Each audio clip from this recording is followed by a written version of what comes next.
Hello beautiful soul! Welcome back to my channel. This is my channel Ame from Japan, Kabayan Cancer. This reading is for you. July, August, September 2024. Tingnan natin ang iyong July. Maraming sa lahat na sa mga subscriber, new subscriber, cross watcher, at mga bagong pasok dyan. Welcome na welcome pa sa bahay ni Ate Aimee. Ang July kay Cancer.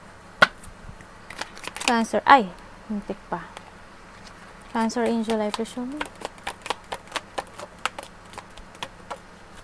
Thank you.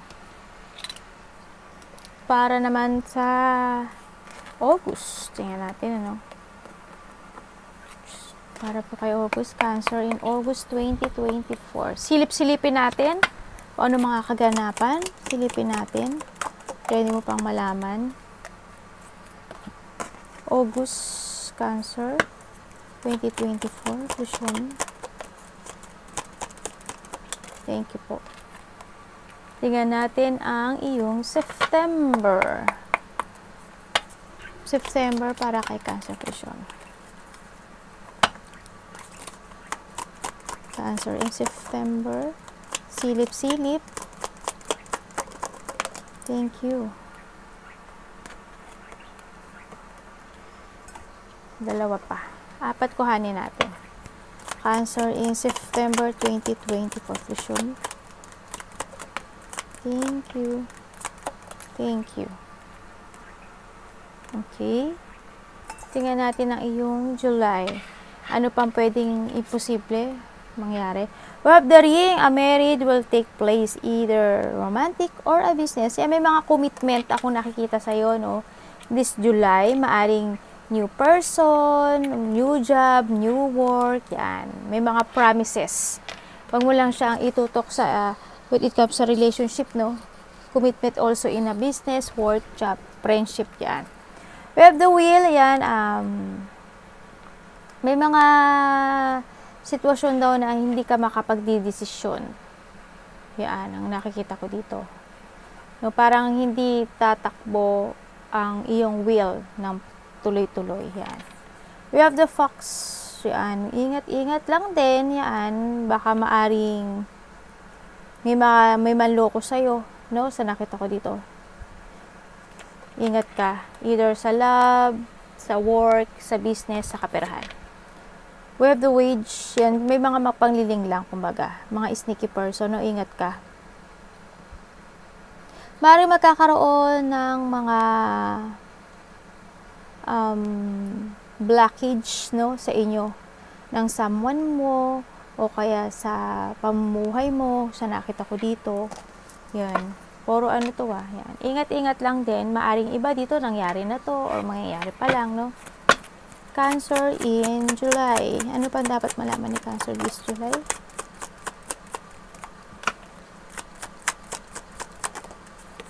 Maaring dadaan ka sa mga pagkalito, ganyan. Ingat ka rin. Huwag kang papaling lang, no? Yan, tandaan mo, sabi ko sa'yo, may mga paniling lang o may mga magsisinungaling, maaring friendship mo or malalapit sa puso, baka nakakausap mo na. May mga pagkikita-kita daw ng mga, yan, ng mga malalapit sa puso, maaring lalabas kayo or they support you, ganyan, maaring ganun.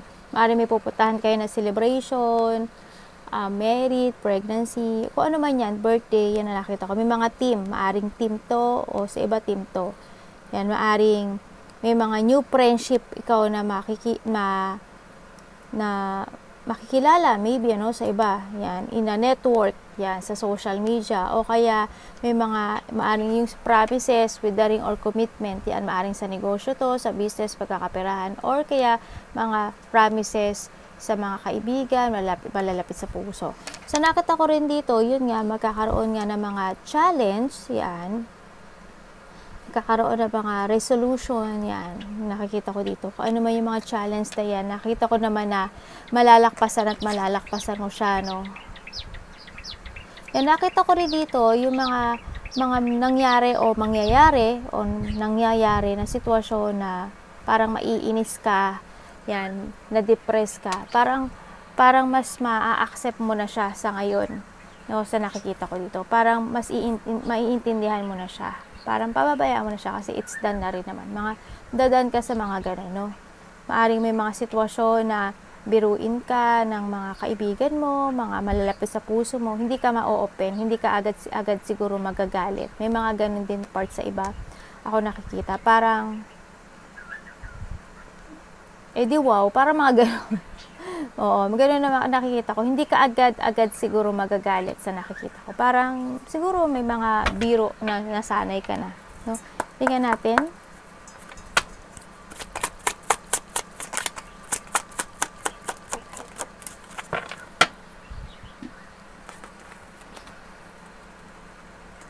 Okay, iba talaga sa inyo. May mga sitwasyon ako na nakita ko na medyo magkakaproblema ka, no? When it comes to your job, work, financial, yan nakita ko. Hindi ko naman sinasabi na sobra kang mawawala ng pera. Hindi naman ganoon. Kumbaga, meron pa rin naman, pero may problema when it comes sa financial o kaya sa work mo sa nakita ko dito. May mga sitwasyon na may maghihintay ka. Pero nakita ko naman na magiging komportable naman yung buhay mo, nakakakain ka ng 3 times a day, nabibili mo naman yung gusto mo. May mga sitwasyon ako na nakita na paplanuhin mo daw, maybe lilipat ka na ibang trabaho, pagkakaperahan, relationship, yan. Magkakaroon ng mga strategy, tsaka nakita ko nga with the fairy in reverse talaga, nakita ko na magiging patient, no? Sa mga bagay-bagay na mga magaganap sa buhay mo. Sa nakita ko. Meron din ako nakikita dito na maaring iba sa inyo, may isakripisyo, no, sa nakikita ko dito. Iba dito, baka maghihintay kayo na matapos yung mga problema mo, ganyan. Parang, o kaya mag-i-stay kayo sa trabaho nyo, yung iba, for a while, parang handun kayo sa part na, okay, dito muna ako, then, tsaka uli ako magpaplano uli. Mga ganun sa iba, no? Tingnan natin ang iyong August.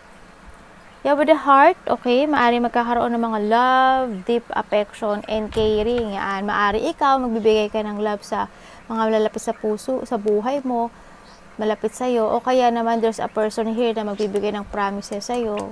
Yan, maaring gano'n, no?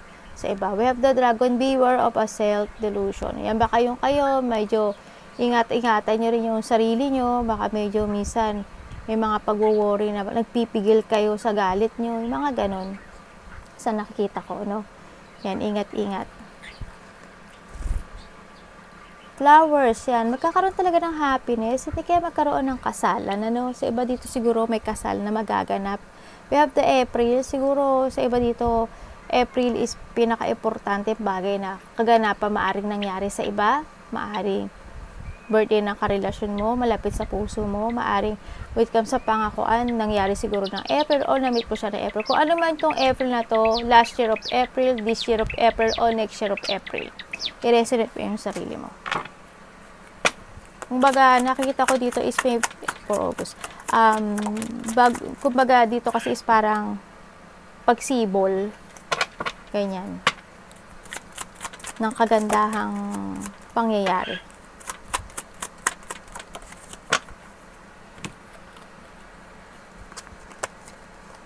Mag-ingat ka lang din sa mga, yun nga, yung temper mo, huwag ka masyadong maging dragon agad, be patient lang, no? Maari magkakaroon ng mga conflict, then, no? O yan nakikita ko dito, maaring magkakaroon ng away, mahi-hate mo yung isa't isa, and then may mag-hate sa'yo, yan, maaring magkakaroon ng mga misfortune, kumbaga yung mga mamalasin ka, yung mga ganun. No? Kung mababalance mo yung temper mo siguro, hindi aabot dito sa sitwasyon na to, no? Yun, medyo temper lang, no? Nakita ko, magkakaroon kasi ng hindi pagkakaintindihan, maybe sa karelasyon mo, sa malapit sa puso mo, something ganun, maaring may hate mo siya, kung ano may mangyayari sa kasama sa trabaho, ka-relationship, or sa sitwasyon mo, maaring sa iba dito nangyari na to this July or mangyayari pa lang, no? Yan, din talagang darating ka sa parte ng buhay mo na parang ihiwalay ka muna for a while, no? And then, yun nga, baka sakali na gusto mo na maging introvert muna, magkaroon muna ng separation, kanya-kanya, o kaya magkakaroon talaga ng tampuhan, no? Sa nakita ko dito, parang andun kayo na siguro ikaw, maghihintay ka ng text niya or maghihintay naman siya ng text mo. Maaaring gano'n, no? Parang yun nga, magsosolo muna kayo sa buhay. Sa nakita ko dito, no? Mga pag-iisip-isip. Yan, siguro iba sa inyo magiging busy kayo with it comes to a networking. Sa nakita ko dito. Yan. Kung ano man yun. Parang you want privacy muna for a while. Sa nakikita ko. August, Cancer. August 2024. Pasilip-silip po. Ba't kaya lumalakpak yung ano mo? Nako. Okay. Nakikita ko sa'yo dito, talaga may mga sitwasyon ako na nakikita ko sa'yo na magtitiis ka. May mga sitwasyon sa buhay mo na, yun nga, magkakaroon ng delay. Yan, kumaga may mga sitwasyon sa buhay mo na magtitimpi ka, magiging patient ka, magiging kalma ka. Yan.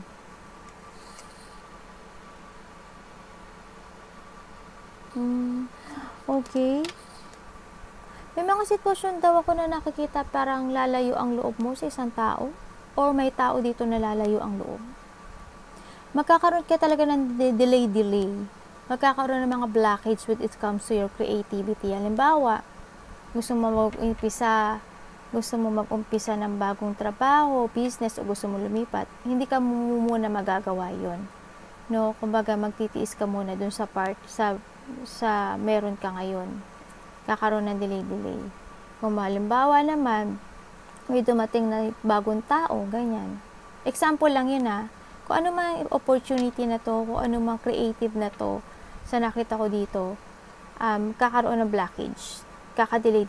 Sa nakakita ko rin sa iba dito na may ikaw or there's a person here na nakita ko na hindi siya magsusorry or hindi niya tatanggapin yung sorry mo o yung sorry niya hindi mo tatanggapin. Maaring ganun or vice versa sa nakikita ko dito. Kahit mag-apology siya, hindi mo tatanggapin. Siguro may nakita rin ako dito na parang may magpipretend ako na nakikita na gusto ka niya, crush ka niya, concern siya sa'yo, pero hindi. No, ingat lang din. Dahil may paks talaga tayo. Yan, be careful lang sa, huwag ka agad-agad susubok or huwag ka agad magtitake sa nakikita ko dito. Medyo ingatan mo rin yung sarili mo. This September, maaring ngayon or darating pa, ingatan mo yung sarili mo, no? Yan, wag ka agad wag ka agad you need to see the fact before you take it action and mag-move. So nakita ko, maybe you are dealing to Aries, no? Sa nakita ko dito. Yan, may mga tao or may mga sitwasyon na magkakaroon ng mga agresibo. Yan, maari agresibong tao, maari ikaw magiging ganyan ka in that month, no? Sa nakita ko dito. Mag-ingat ka kasi may tao talaga na gusto kang sirain, gusto kang saktan, no? This September.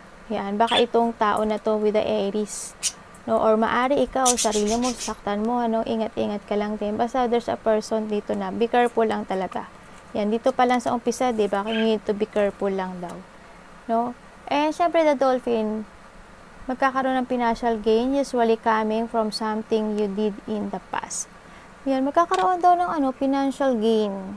May mga ginawa ka siguro in the past na makakamit mo. No? Sa nakikita ko dito.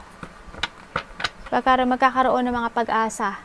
Makakaramdam ka ng freedom, pag-asa, magandang daloy ng when it comes to kaperahan. Pero pag-ingatan mo pa rin kung ano yung mga sitwasyon na no? Anak baba mo na. Answer in September 2024. Please show me. Answer in September.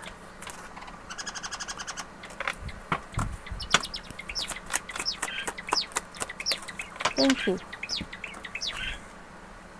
Yan, may mga nakikita ako dito na maaring magkakaroon ng mga stable na parte sa buhay mo. Yan, magkakaroon ng mga pagkakaisa or magkakaroon ng mga acceptance na mga pangyayari in the past, maybe. Nakita ko rin dito na yun nga, mag-ingat ka kasi may mga tao na pwedeng manakit sa'yo. Yan, magkakaroon ng may mga hindi pagkakaisa. Maaari magkaroon nga ng conflict. Ganyan, magkakaroon ng mga rejection, magkakaroon ng mga parang I want to quit. Ganyan, parang ayoko na ng ganito, ayoko ng ganyan. Parang may mga ganun parte, no, ng buhay mo. This September, ingat-ingat lang din. May mga tao na pwede mag-pretend, no, na okay sila sa'yo, pero hindi naman. Maaring conflict, maaring andun yung magkakaroon ng lack of teamwork, lack of collaboration, may mga tataas ng ego, may mga hindi susuporta sa'yo, ganyan. Maaring magkakaroon ng competition, yan, may mga ganun, magkakaroon mga poor motivation na, no, sa nakita ko. May mga aalisin ka na rin sa buhay mo, may aalisin ka na sitwasyon, mga ganun nakikita ko. Tingnan pa natin, para kay Cancer, September, pasilip-silip po, show me. Cancer in September. Talagang magkakaroon talaga ng may mga tao talaga ako na nakita na magiging dishonest, mag-unfairness, mga tao na pwedeng magsinungaling sa'yo, mga tao na galit sa'yo, yan. Magkakaroon talaga ng mga ganun, no? So, nakita ko dito. Ingat-ingat ka lang din, doblang ingat. Handun yung hindi mo sila makikita na galit sila maari sa'yo, ganyan.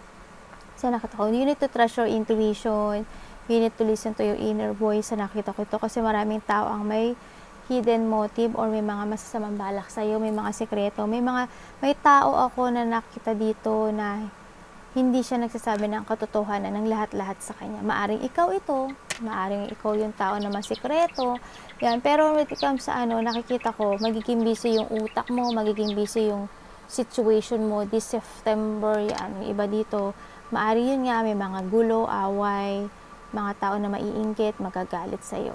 O kaya may mga challenge na darating talaga sa buhay mo. Yan. Basta strong will ka lang, kung alam mo na tama ka, panindigan mo. No, depensa mo yung sarili mo, protekta mo yung sarili mo.